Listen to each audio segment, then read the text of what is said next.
Hey Changemaker, it's Holly Rustick here with Grant Writing and Funding. Thank you so much for watching this. All right, we're going to be talking about bylaws today.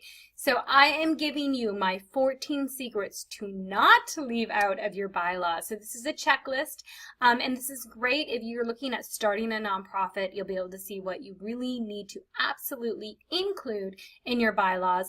And it's also great if you already have a nonprofit going. Maybe you're new to being on the board of directors and you kind of want to know more information about bylaws. Or maybe you just want to make sure that your nonprofit has the best health and you have everything included in your bylaws that you should. All right, and you could even be a consultant that gets asked a lot to help people start nonprofits. So this is great for you. It's great information. This also comes with the free checklist. So do get that either in your membership or at grantwritingandfunding.com/bylaws. So you'll be able to get a free checklist that goes through these different items and see if your nonprofit, your bylaws are up to snaz. All right, guys. So we're going to go through the 14 things that you should not forget to have in your bylaws. All right, you must include these. Number 1. The number of board members. Now, typically this is anywhere between 3 to 15, and you do have to go based on your state requirements, so do check your Secretary of State to make sure that you have that at least minimum amount of board members on your board. And really, 3 is normally like the very bare minimum because you at least need a chair, a vice chair, and a secretary/treasurer. But this isn't necessarily ideal because that's only 3 people hustling for your nonprofit. You want to make sure you have enough people to really help out so you don't burn out the members that you have on board. All right, so 15 though, if you look at 15 board members, that's a lot of people to try to get together and have quorum, and we're going to talk about quorum later. If you're like, what the heck is quorum? But anyways, you want to make sure that you have probably like the easy is like 7, right? So having 7 board members is great, 7 to 9, because then that way you have enough people to kind of spread out the work. But at the same time, that's kind of easier to adjust schedules. But this is all based on what your purpose and your mission is, so just do remember that. Okay, number 2, offices and the roles. So you want to make sure you describe the office seats. So for your board members, you may have 7 or 9, but maybe you only have 5 actual officers. And like I said, that would be your chair, your vice chair, your secretary, your treasurer, maybe your marketing or your PR person. And, make sure that you list what those are, what are the office seats, what are the titles of those, and what are the responsibilities for the roles. For instance, is it the chairman's responsibility to oversee the nonprofit, to prepare an agenda for meetings, etc. So you just want to make sure that you include, because you may not always have the same people that are on the board knowing what to do. If you have elections, and we're going to talk about elections a little bit, then you're going to have new people coming on board. So what do? Your bylaws should be the thing that you just slide over to new board members and they can read it and know how your nonprofit operates, okay? All right, and what their responsibilities are. So you want to definitely include that. All right, and you want to also have a general description of the responsibilities of all board members. So number 3, the general responsibilities of the board. And that is basically to hire, to fire, to appoint people, right? So you want to make sure that the board has this stipulated within the bylaws. They might not be an officer, but they are a part of the board, and they do have these overall directives to do. Number 4, the duration of the elected seat. You definitely want to include in there how long are the terms of board members. All right, so you don't want to just be, oh yeah, you join a board and you're there for life. Like, I mean, maybe you do, and that's absolutely fine, but you want to have it stipulated within your bylaws. So you want to make sure that you have, how long are we going to be serving on the board? And what I recommend is at least 2 years, and you do staggered elections. What does that mean? It means that the 1 year, so if you're first starting, you might have to do 3 years just in the beginning. But what this means is every year you're holding elections, but half of the people stay on, right? Or at least 51%, like you're having an odd number. And then half you have new people coming on.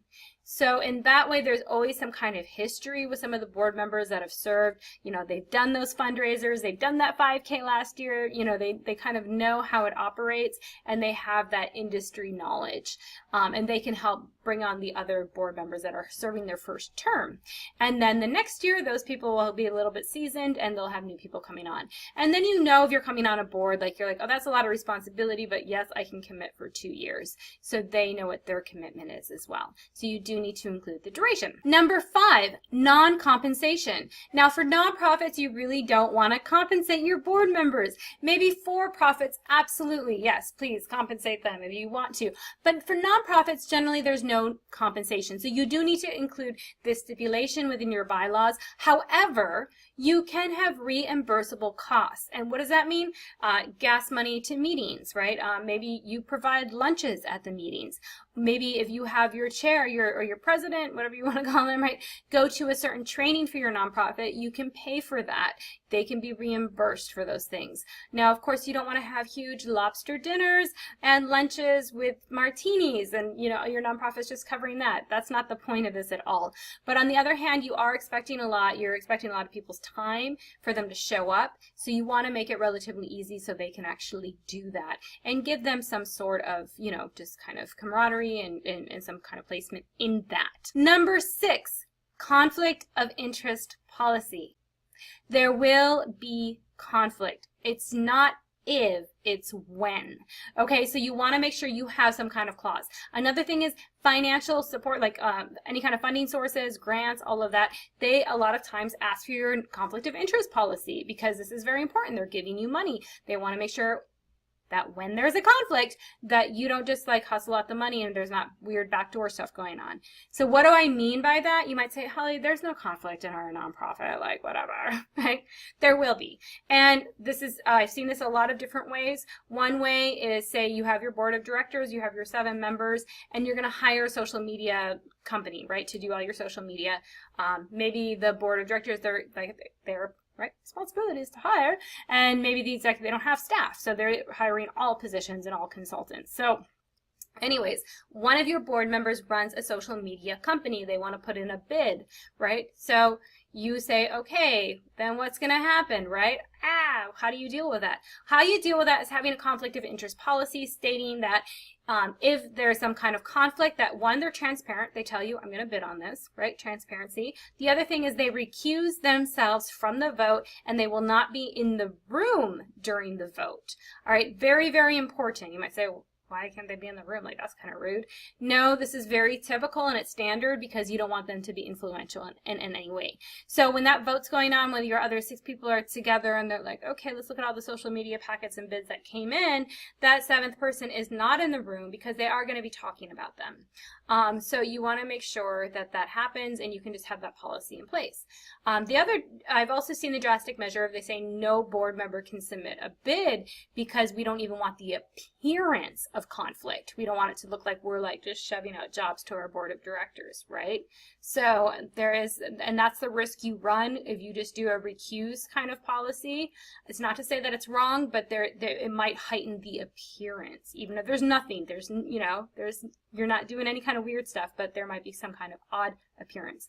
Another very common conflict of interest that I see are, and this is very common, is familial kind of things going on. What do I mean by that? I mean, the board of director is, the wife is the chair and the husband is the executive director, right? He's not actually on the board, he's the executive director, or he's a high-level staff, and vice versa, right?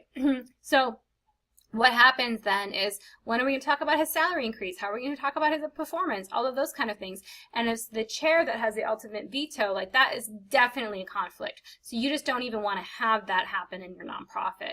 And this happens a lot because when you start a nonprofit, it might be, it's people that are very similar to you that have similar passions and stuff. And a lot of times that's your spouse, right? Or your child or that sort of thing. So that you wanted to start this nonprofit together.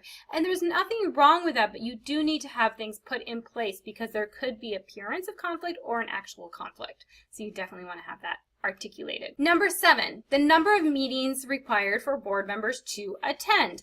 Now, how many times do they have to attend? I wouldn't necessarily put a number, but I would put a percentage, because it's really based on all of you are going to have different numbers of meetings, right? You might have every month, which I highly recommend. We'll talk about that in a second. Or you might have it every quarter. So you just want to go ahead and put a percentage. So 75% is usually a very good percentage that board members actually have to show up. And the other thing to add to this is put in that they can show up electronically, and you might have more people showing up to meetings more often, right?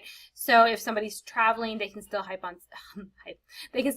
Skype or Zoom and be a part of the conversation and part of that meeting and be able to submit their votes and that sort of thing. Number 8, the types of meetings. So what are your regular meetings? Okay, how often, now we're here, how often do you meet? And like I said, I definitely recommend that you put in there monthly, if you're meeting monthly, right? It's just so much better. You have a lot of things to do in your nonprofit, and monthly really isn't that much. I mean, it could just be a lunch meeting, it can be a breakfast meeting. If you're meeting monthly too, your meetings will be shorter generally. If you're meeting quarterly, they're going to be much longer because you have so much more to cover. But monthly, you can just stay on top of it a little bit more. So that is why I do go ahead and recommend that. The other thing too is if you only do quarterly meetings and you miss one, you are missing a lot of time, right? So you want to make sure you have that.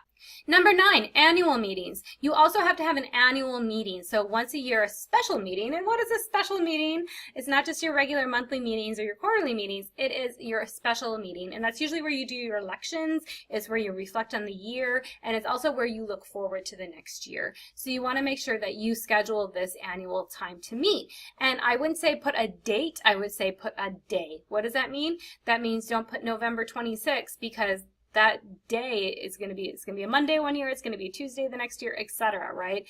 And if you know that Mondays are the best day to meet for your board, because most people have time off at that time, I don't know why they would on Monday, but anyways, I'm just example, then you could say, let's meet the Monday. Our annual meeting is going to be held the Monday after Thanksgiving every year from 4 p.m. till 6 p.m., right? Just keep it very simple, but keep it stipulated in your bylaws. And yes, and you can always amend those. We'll get to amendments in a second. Number 10, special meetings. You just want to have in there, in case you have a special meeting that needs to be called, who can call it, and how much in advance do your members need for it, and that it can be called. So very, very simple special meetings. You want to have them in there, just in case. Number 11, the notice of the meetings. You definitely want to have in there, we've been talking about all these different meetings. You want to say, okay, but how do your board members remember all this, right? Like, of course, they can tell Siri or whatever, but you want to have somebody responsible. So who's responsible? So the secretary, usually it is.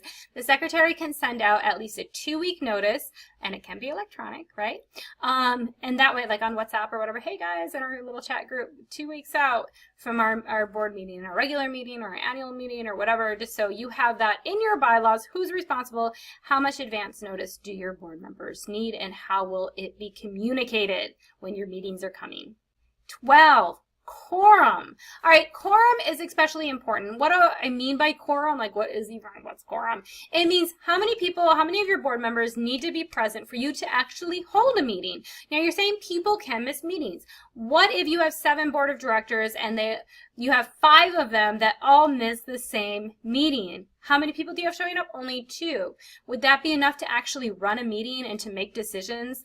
You know, if we're going to hire that social media, person, or we're going to, move forward, we're going to make all these decisions that you make, you necessarily can't even hold that meeting, right?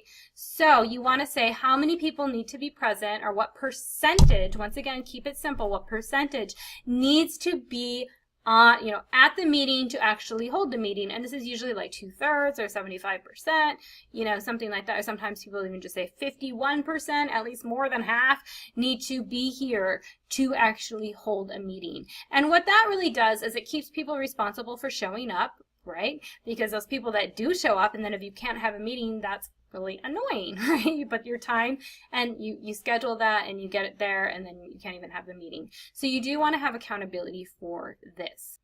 Number 13, fiscal. You want to put your fiscal year in your bylaws. All right, so you want to make sure when you open and close your books. And this is especially important to you for your treasurer, right? Or for your accountant, for the money stuff, right? And you say, I don't even have money right now, Holly. It doesn't matter. You will get money, right? Take one of my grant writing courses. Shameless plug. But anyways, you want to make sure that you have your fiscal year included.